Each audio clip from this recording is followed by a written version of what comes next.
Hola, bienvenidos a Cine Esperanzas, el show de los cinéfilos cuarentones, en el que un par de señores que conocieron a Mr. T en las caricaturas los reta a mantenerse despiertos durante los siguientes minutos, en los que vamos a parlotear sobre Rocky 3 de Sylvester Stallone. Bienvenidos, estamos aquí reunidos una vez más para celebrar nuestro ritual de amor por el cine. Yo soy Paquito Rodríguez y me acompaña como cada jueves mi compañero y hermano del alma Fernando Sefink, junto a quien converso, debato y comparto temas de películas de ayer y hoy, que de alguna manera nos han marcado o nos han influenciado para bien o para mal. Hace algunos años nos echamos el reto de analizar una por una las películas de la saga de Star Wars. Cuando la completamos, nos lanzamos entonces a desentrañar el universo de James Bond y sus veintitantas películas. Ahora, con el mismo entusiasmo, estamos metidos de lleno en otra franquicia icónica, tejida en los anales del cine deportivo y profundamente ligada a la carrera de Sylvester Stallone, la saga de Rocky. Hoy nos toca conversar sobre Rocky 3, película que no solo es puro puñetazo y músculo, sino también una radiografía fascinante de la fama, la derrota y la eterna lucha por levantarse una vez más. Como ocurre con las entregas anteriores, Rocky 3 arranca con una especie de Previously on Rocky Balboa, en donde vamos condensando el clímax de la película previa. Se nos recuerda que tras su revancha con Apollo Creed, Rocky por fin obtuvo la gloria definitiva, el cinturón de campeón del mundo. Y con ese cinturón vinieron cambios. Rocky se arregla la nariz, aprende a expresarse en público y se convierte en un fenómeno mediático. Su vida parece sacada de un comercial de lujos, mansiones, autos deportivos, aplausos del público y patrocinadores que se lo disputan. Sin embargo, la saga de Rocky siempre ha tenido una virtud: mostrarnos que la cima no es un lugar cómodo ni garantizado, y Rocky 3 lo aborda de lleno como si fuera un espejo autobiográfico de la vida del propio Stallone, como fueron las películas anteriores. La primera película nos mostró el artista que no recibe su oportunidad y que finalmente le llega y que la aprovecha. La segunda, lo efímero que puede ser la fama tras esa nominación al Oscar.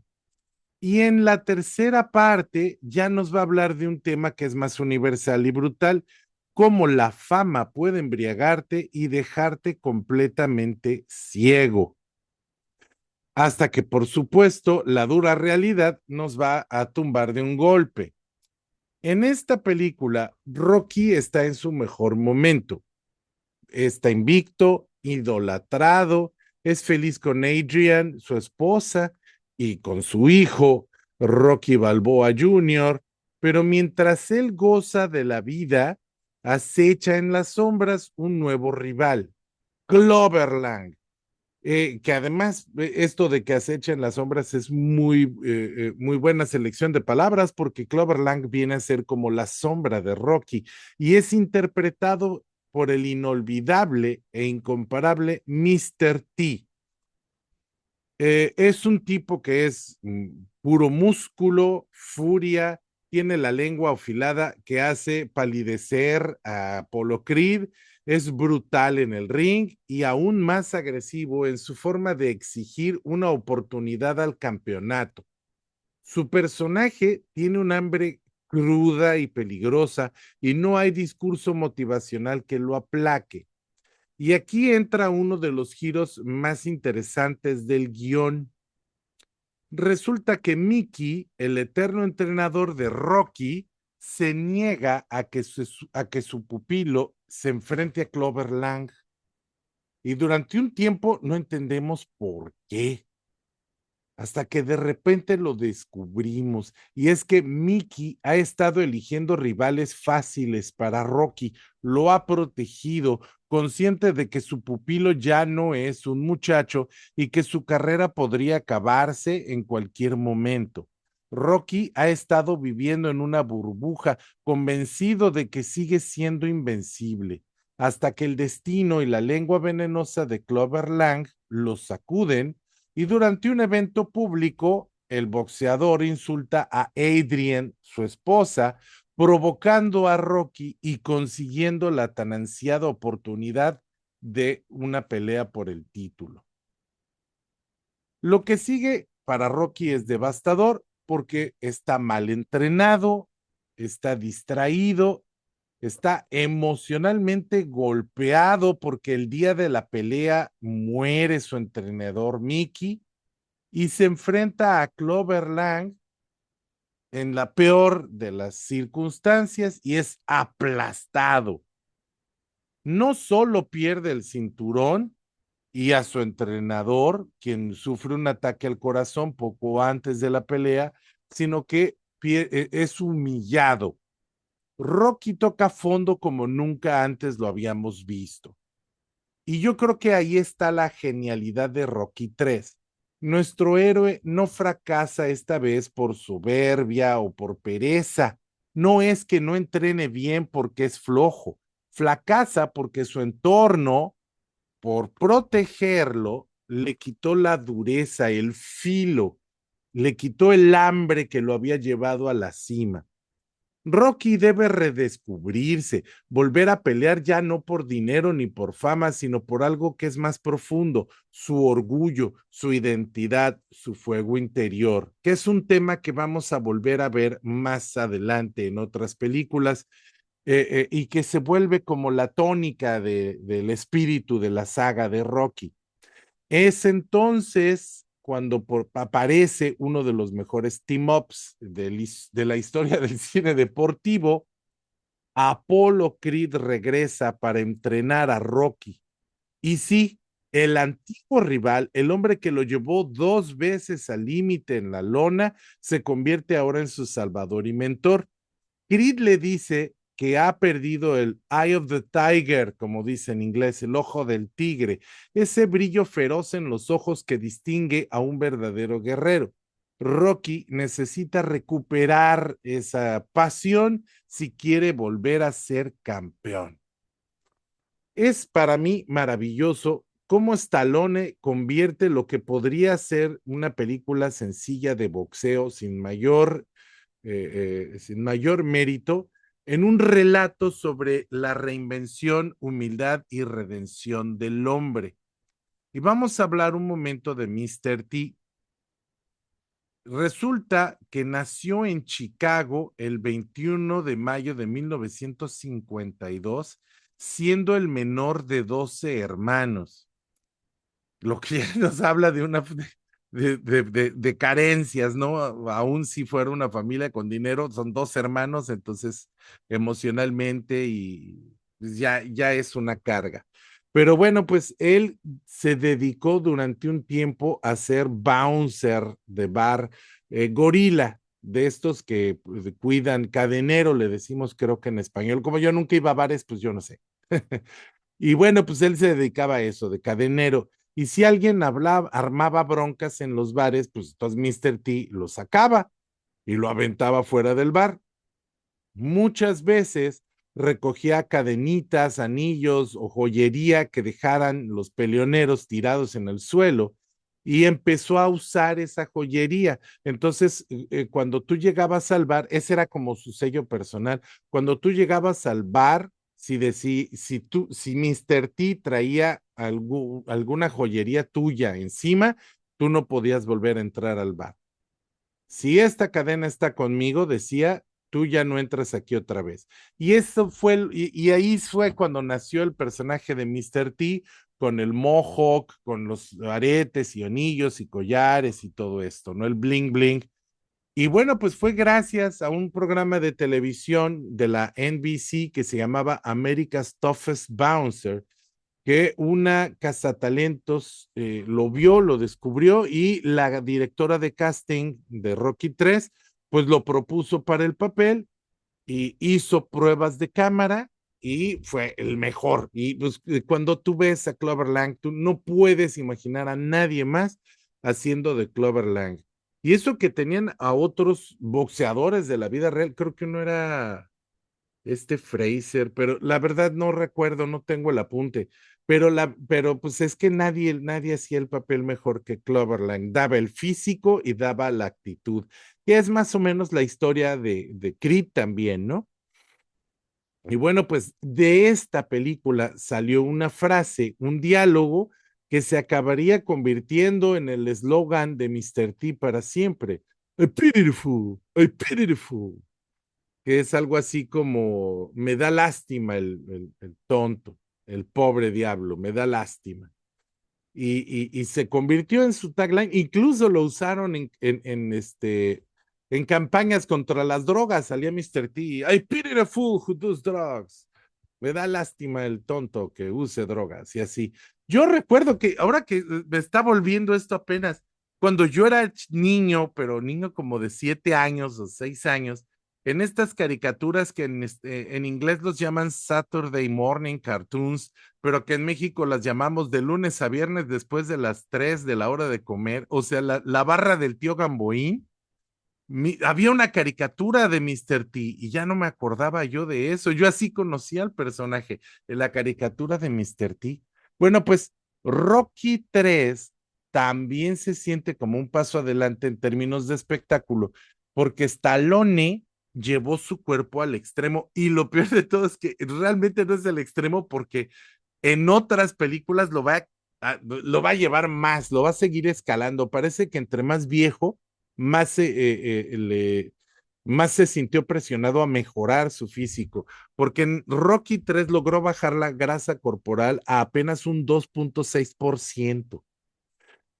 Y ah, perdón, disculpen. Y para lucir una musculatura más marcada que nunca, pues hizo una serie de ejercicios extremos que lo pusieron super mammer trainer.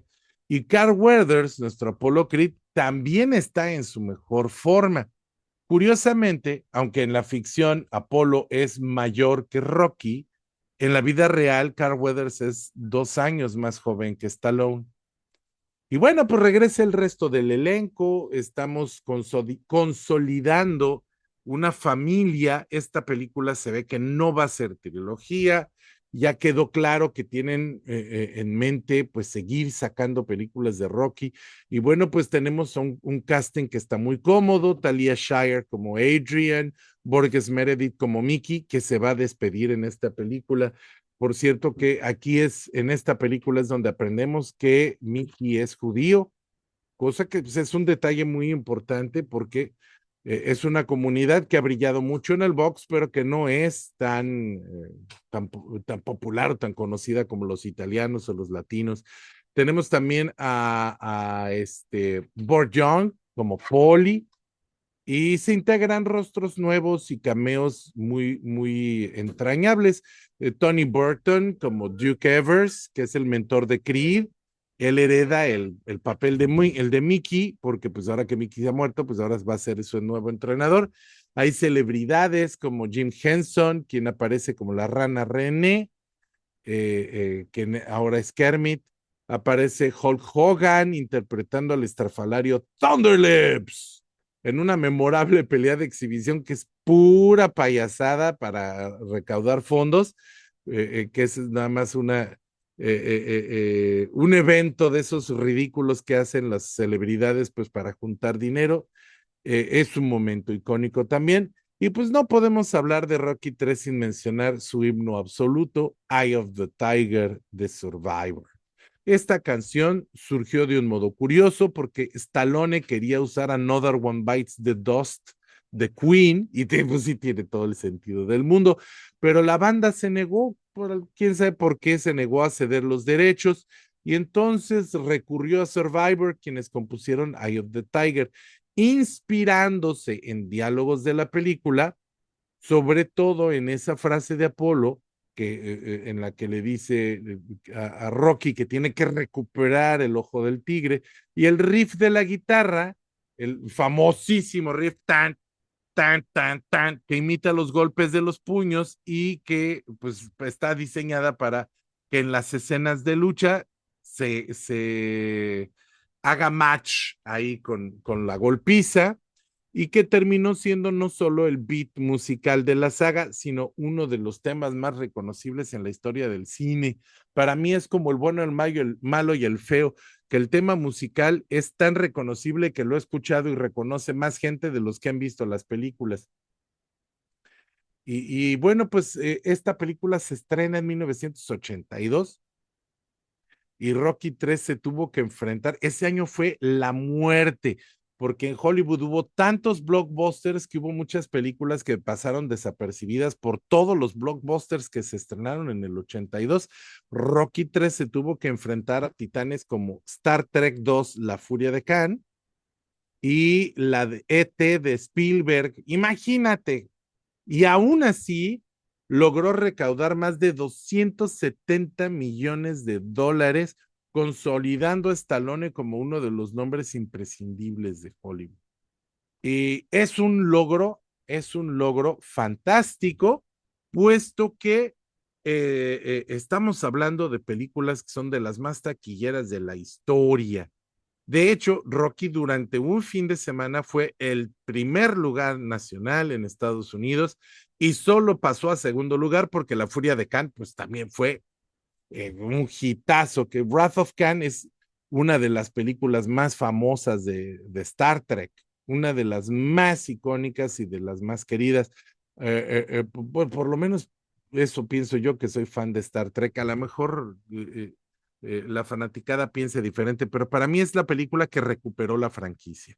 En fin, yo es así como viví Rocky 3, que estamos reviviendo las estamos volviendo a ver. En mi caso, muchas nada más las había visto una vez cuando era yo niño, entonces para mí es volverlas a ver, pero verlas como nuevas.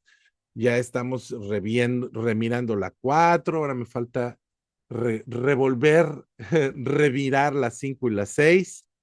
Y bueno, las de Creed sí las tengo frescas porque esas las vi ya en el cine. De hecho, creo que Rocky 5 ya me tocó verla en el cine. Y bueno, pues ahora me gustaría escuchar la opinión de mi compañero del alma, de mi hermanito, Fernando Carrillo Fink, que tiene insights muy apreciados de esta película. ¿Cómo la viviste, Fernando? Hola Paquito, hola amigos que nos escuchan, muchas gracias por esta excelente introducción. La verdad es que a mí en lo personal no me queda más que coincidir en muchos de los puntos, muchas de las cosas que mencionas sobre esta película. Yo en lo personal viví la película como la segunda que yo vi de la saga. La primera fue Rocky 4, recién estrenada en VHS. Mi hermano la rentó, la vimos y quedé fascinado a tal grado que inmediatamente a los pocos días o a las pocas semanas fui y renté Rocky 3, que también me pareció fascinante. Ahora, respecto a los comentarios que tú nos haces, creo que al igual como tú bien lo dices, la elección de palabras al decir que Clover Lang acecha desde las sombras me parece acertadísima porque Sylvester Stallone es un gran fanático, es un gran aficionado de la cuestión del el viaje del héroe, este concepto propuesto por el académico estadounidense Joseph Campbell, que vivió en los años 80. Esto lo demostró Stallone desde el guión de Rocky 1. Y pues esta cuestión del viaje del héroe de Joseph Campbell está inspirada por los escritos del psicoanalista Carl Jung, que fue pues uno de los discípulos de Freud que terminaron peleándose con Freud como todos sus discípulos.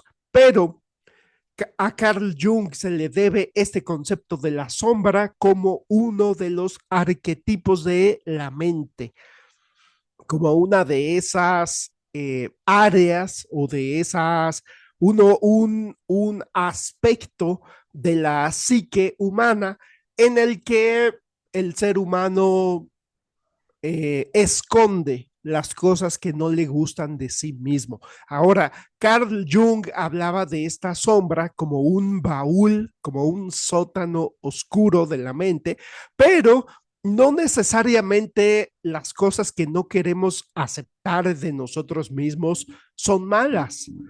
Muchas veces hay cosas buenas, hay potencial creativo, potencial constructivo en esa sombra, pero que le tenemos miedo y que por lo tanto nuestra mente consciente se rehúsa a verlo. Entonces, no me puede parecer más acertada esta metáfora que tú haces, este uso de palabras, cuando dices que Clover Lang acecha desde las sombras, porque definitivamente que Stallone en su guión pues muestra a Clover Lang como la sombra de lo que es Rocky. Es decir, ya para este entonces ya conocemos a Rocky Balboa como una buena persona, como un hombre con valores éticos muy claros, como un hombre con un código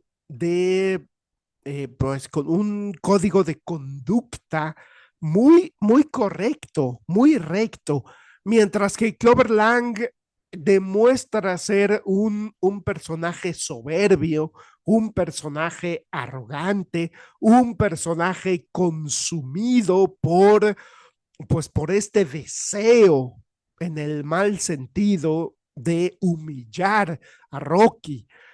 Cloverland llega incluso, como bien nos mencionas, llega al punto de insultar a la esposa de Rocky, de hacerle invitaciones sexuales en un acto público para obligar a Rocky a aceptar este reto.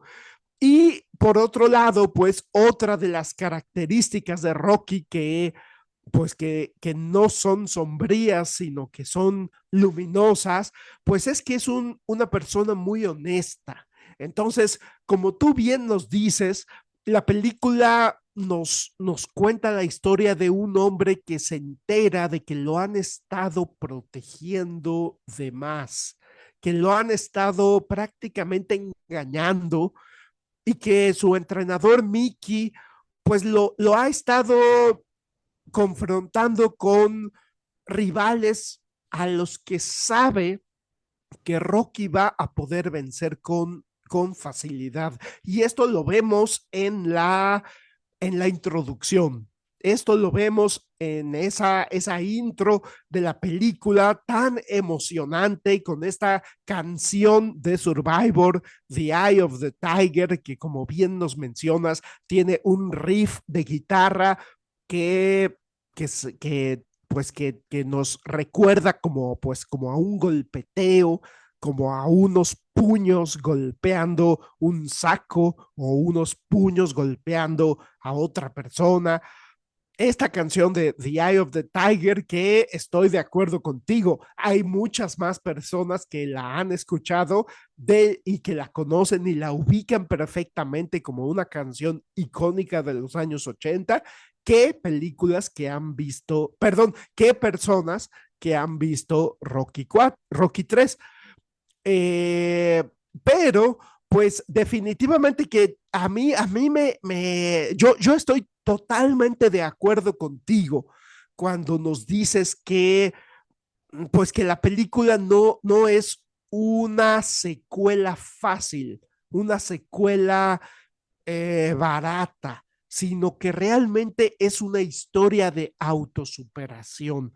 O sea, es una historia de un hombre que descubre que lo han estado sobreprotegiendo, que descubre que no se ha enfrentado a un rival digno de sus capacidades y que se enfrenta a un rival que lo supera en sus capacidades. Entonces, cuando nos dices que Clover Lang ha estado pues como acechando desde las sombras, pues me parece muy acertado porque en esta introducción en la que vemos a Rocky vencer a varios rivales, defender su título como campeón del mundo, vemos incluso a Adrian, su esposa, una mujer a la que no le gustaba el boxeo, la vemos aplaudir, la vemos emocionarse cuando Rocky noquea a estos rivales, la vemos levantarse de su asiento, aplaudir emocionada. O sea, estamos hablando de una mujer que también ha sufrido un proceso de transformación, una mujer que ha logrado o que ha llegado a valorar y apreciar este aspecto de su esposo, que es el guerrero. Entonces, pues claro que por supuesto que cuando se enfrenta a Clover Lang, estoy totalmente de acuerdo contigo. No, no es vencido Rocky por soberbia, no es vencido Rocky porque se haya confiado, sino porque se juntan una serie de circunstancias. Por un lado, esta situación de que su mentor está en un estado de salud delicado, eso lo saca por completo de balance, pero también porque Clover Lang es evidentemente un mejor boxeador que Rocky. Entonces, cuando Apollo Creed se ofrece a cambio de un favor que todavía no le dice cuál es el favor, pero que Apollo Creed le dice a Rocky, yo te entreno para que recupere su título, para que enfrentes a Apollo Creed, perdón, a Clover Lang, eh, estamos hablando realmente de un boxeador que no ha alcanzado el punto máximo de sus capacidades. Y la película nos lo demuestra y a mí me parece que es de aplaudirle a Stallone cómo nos lo muestra de manera gráfica, cómo él mismo a lo largo del rodaje de la película se va entrenando, cómo va mostrando esta cuestión de que aprende a bailar como Apollo Creed, es decir, aprende a tener ritmo en sus piernas, aprende a nadar, a mover músculos que ni siquiera él sabía que tenía, como dice Apolo. Eh, Aprende a saltar la cuerda, es decir, se pone muy delgado al grado que uno de los comentaristas en la pelea final dice, Rocky parece como si fuera de un peso mediano, de tan liviano que se ve. Entonces estoy totalmente de acuerdo contigo. No se trata de una película de boxeo, una secuela barata. Se trata de una verdadera historia de autosuperación. Y bueno, voy a reservar más comentarios al respecto para mi segunda participación. Y te devuelvo el micrófono, Paquito.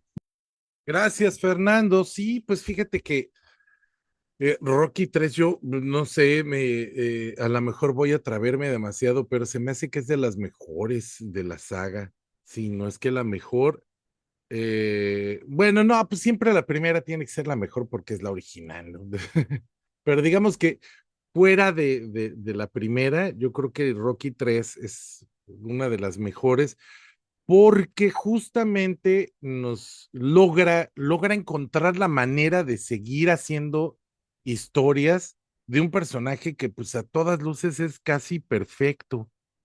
Rocky es simpático, Rocky es noble, Rocky es luchón, tiene un aguante ya inhumano, soporta el castigo como si estuviera hecho de piedra.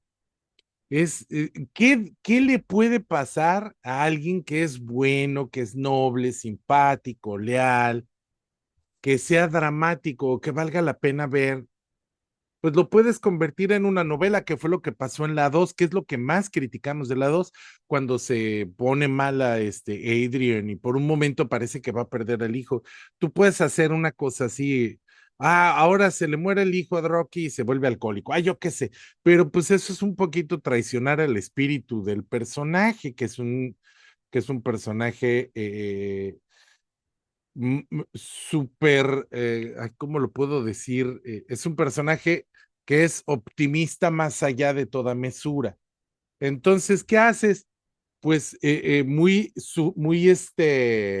existencialista. Ustedes van a disculpar si me oigo muy improvisado, pues es que sí me están viniendo las ideas así. Es un personaje como muy existencialista porque el infierno son los otros. Es decir, Rocky no fracasa por flojo, fracasa porque le ponen, lo inflan y lo inflan al mismo tiempo que le matan el instinto.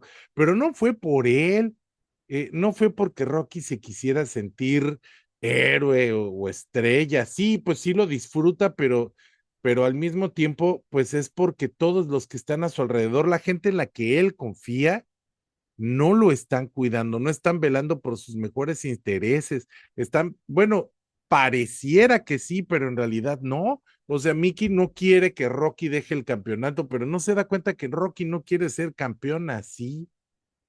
Rocky no quiere la fama así. Rocky quiere ser un campeón que se merezca lo que tiene y ganárselo. Cuando Rocky es humillado en la lona, no solo es humillado él, sino es humillado su héroe, un héroe, Mickey, que a quien él ya ama como una figura paterna y que le quedó mal, y es algo que va a arrastrar muchas películas. Él nunca va realmente a superar la muerte de Mickey, pero sobre todo esa humillación, la humillación de que la persona que tenía que cuidarlo y velar por sus mejores intereses, pues le falló. Y por eso es que lo mejor de esta película es que descubre eso, que Rocky no necesita tener defectos, no es un héroe trágico en el sentido de la tragedia griega. Él es más bien un personaje que no tiene mácula, pero que está rodeado, y su defecto dramático es estar rodeado de gente que sí, que sí tiene fallas, que sí tiene defectos. Entonces, este, pues ya lo vemos como lo tira hasta el fondo y cómo tiene que aparecer Apollo Creed para sacarlo, que es un giro que yo lo llamo el giro de Dragon Ball, porque Akira Toriyama siempre terminaba enamorándose de sus villanos y los villanos de Akira Toriyama, los mejores, siempre terminan volviéndose buenos. Pues es eso, Creed, ese es el giro de Creed, que Creed de ser el villano, de ser el maloso, de ser el bocaza, se acaba convirtiendo en el sabio, en el mentor de Rocky. Claro, pues todavía falta ver la cuarta, pero pues no voy a entrar todavía en Rocky 4, pero pues ya sabemos cómo termina esa historia y bueno, cómo va a seguir, ¿no?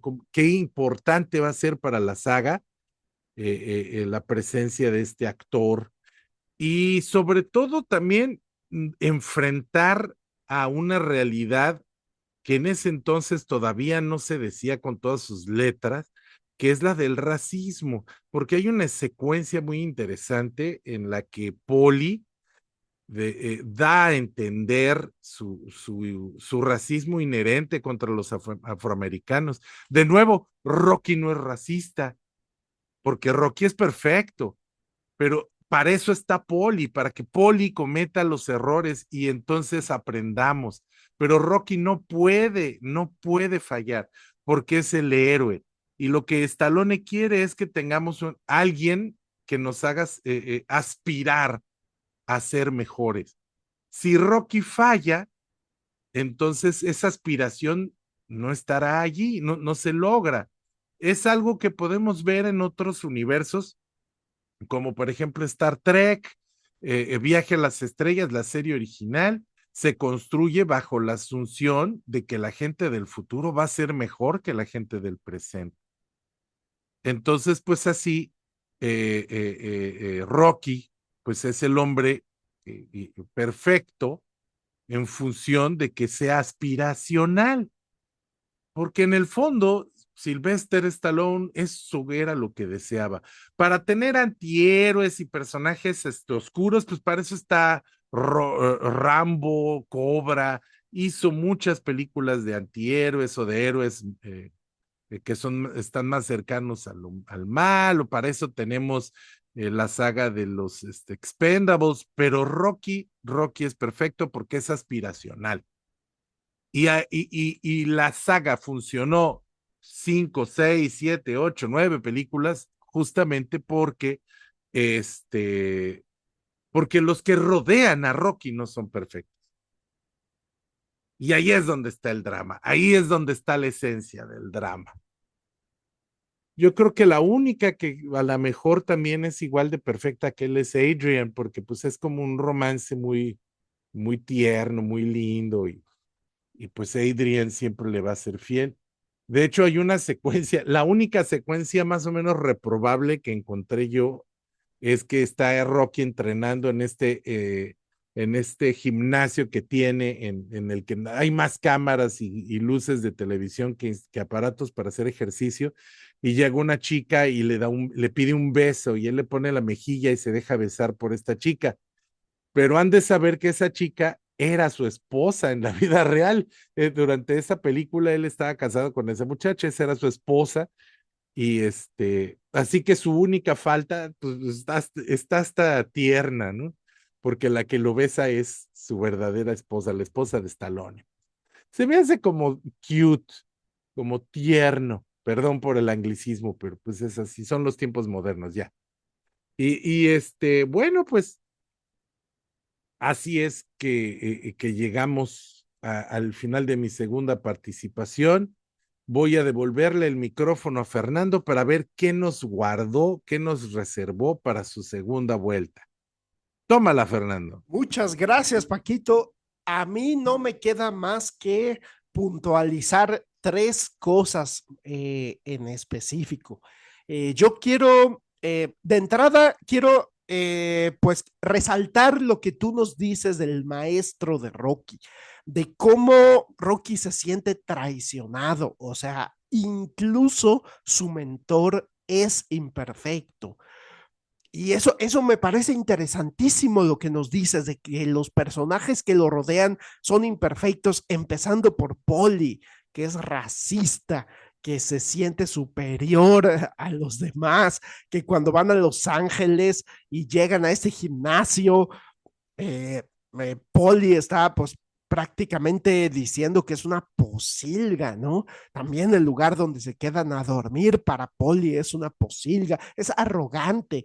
Y me parece súper interesante lo que nos dices, su mentor le falló, o sea, su propio maestro no veló por sus verdaderos intereses, aunque él pensaba que sí lo estaba haciendo, pero Rocky es una persona demasiado honesta. Como tú dices, Rocky es un personaje aspiracional que tenemos que verlo como perfecto. Entonces, Rocky se siente sumamente avergonzado de saber que su maestro lo engañó, de saber que ha estado noqueando a puro costal de papas. Entonces, Rocky es un personaje que verdaderamente aspira a superarse y lo logra en la película.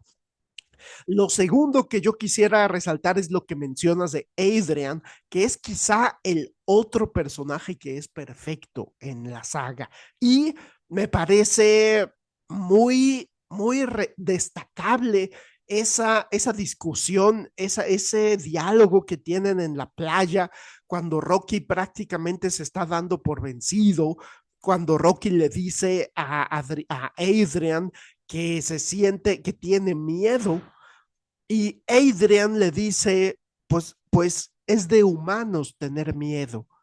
Y Adrian le dice, si pierdes, no pasa nada, siempre y cuando pierdas sin miedo. Y eso le da a Rocky ese impulso, eso le da a Rocky ese cambio que necesita justo a la mitad de la película para inspirarse.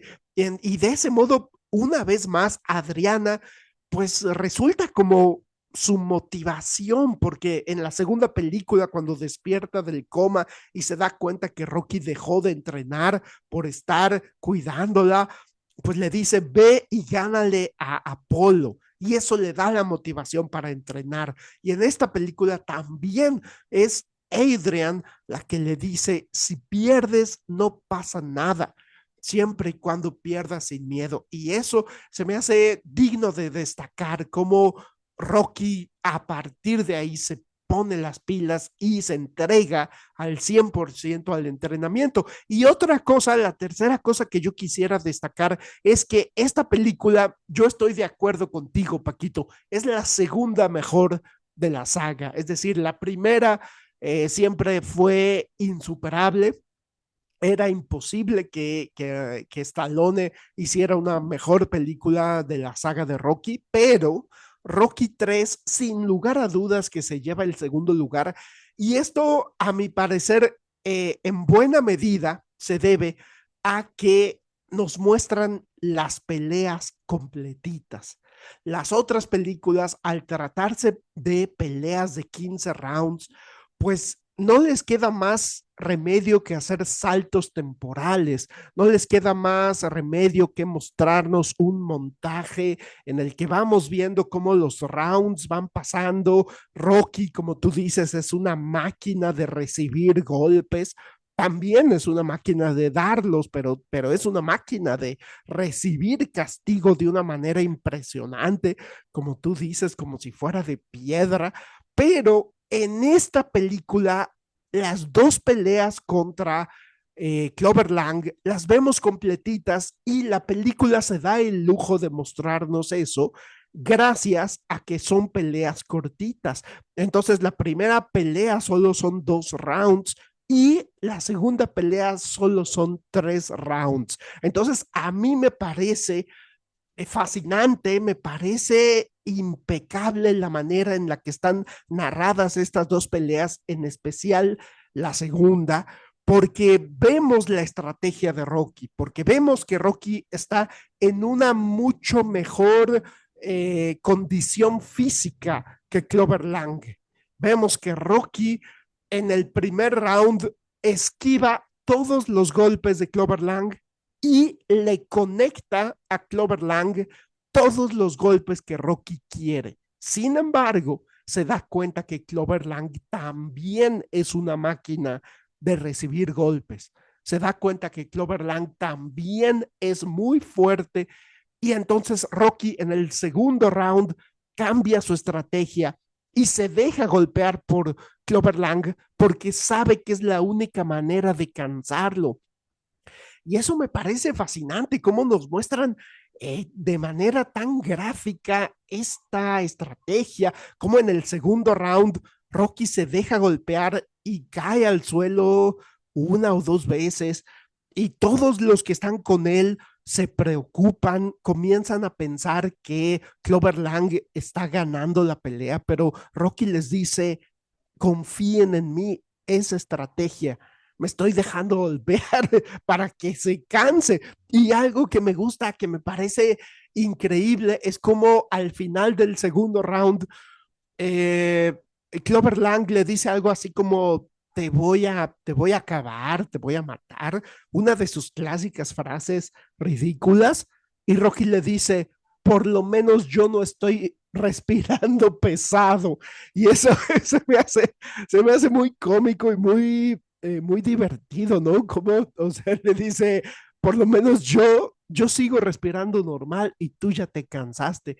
Y eso da pie a un tercer round en el que Rocky hace gala de una superioridad tan impresionante que también incluso al comienzo del tercer round, Rocky se deja golpear todavía 1 minuto más o menos para que Clover Lang realmente llegue a un punto de cansancio en el que cuando Rocky decide contraatacar y golpear, pues ya no haga falta realmente golpear tanto realmente Jack Cloverlang se venció a sí mismo porque ya está exhausto.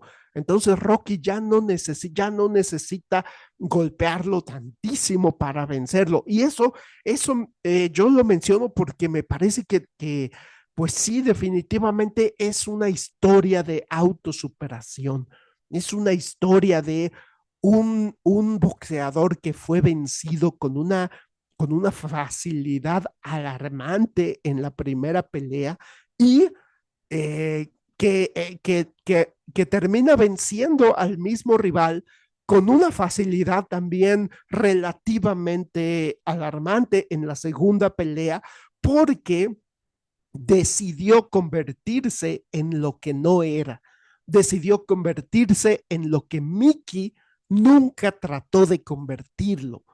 Y Rocky, siendo ese ser perfecto, como tú nos dices, no estaba dispuesto a quedarse siendo un boxeador mediocre y le acepta a Apollo Creed el entrenamiento y se convierte en un boxeador verdaderamente superior y, como tú nos dices, verdaderamente merecedor del título que ostenta. Y eso me parece que es la clave para que Rocky 3 sea la segunda mejor película, porque realmente nos habla de alguien que no está dispuesto a tener una corona que no se merece y que se entrena a sí mismo hasta el punto de merecerla y demostrar que la merece. Pero bueno, esas son mis comentarios.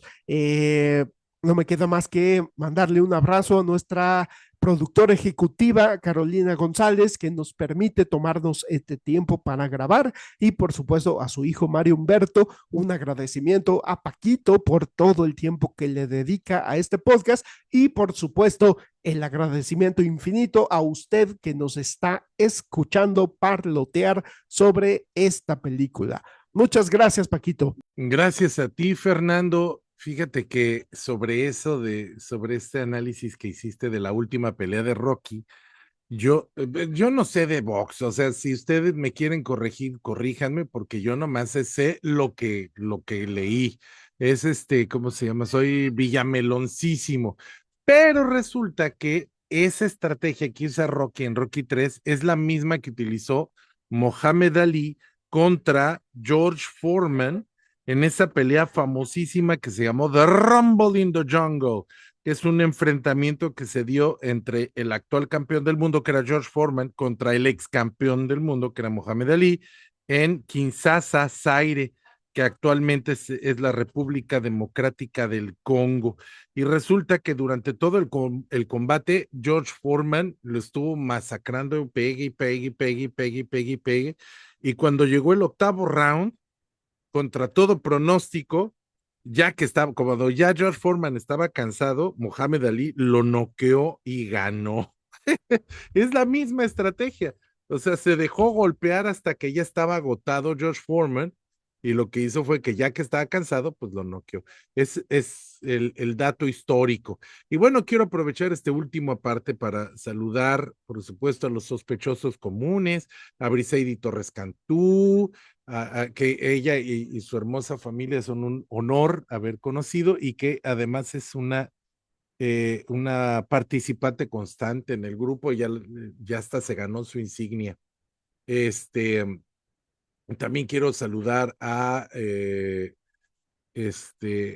Fernando Rivero, a Omar López, a mi papá, por supuesto, Cuauhtémoc Rodríguez, sin quien no sería fan del cine, que fue el que me inició y ¿cómo se llama? Me apoyó en este vicio porque él me compraba muchas películas desde que yo era niño y que es el que nos comenta en YouTube y nos pone unos insights muy valiosos para nosotros. También le quiero agradecer a Abraham González, que es otro de los grandes comentadores en YouTube, y pues a todos aquellos que se me pasen, discúlpenme, yo por más que hago de ponerme a hacer listas, siempre se me acaba olvidando a alguien.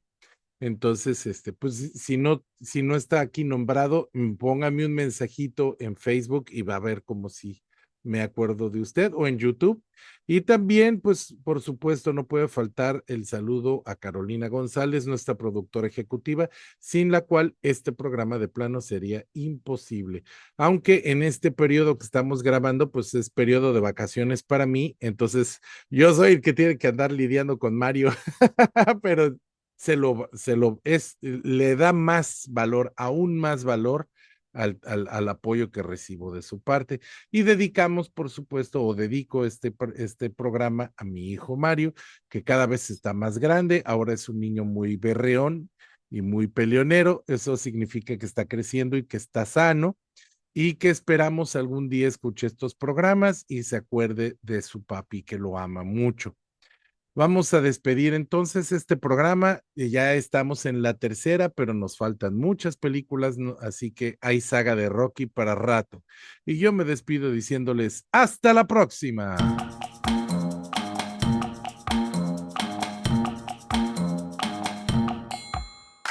Esta fue la sexta temporada de Sin Esperanzas, el show de los cinéfilos cuarentones, con Fernando Zefín y Paquito Rodríguez.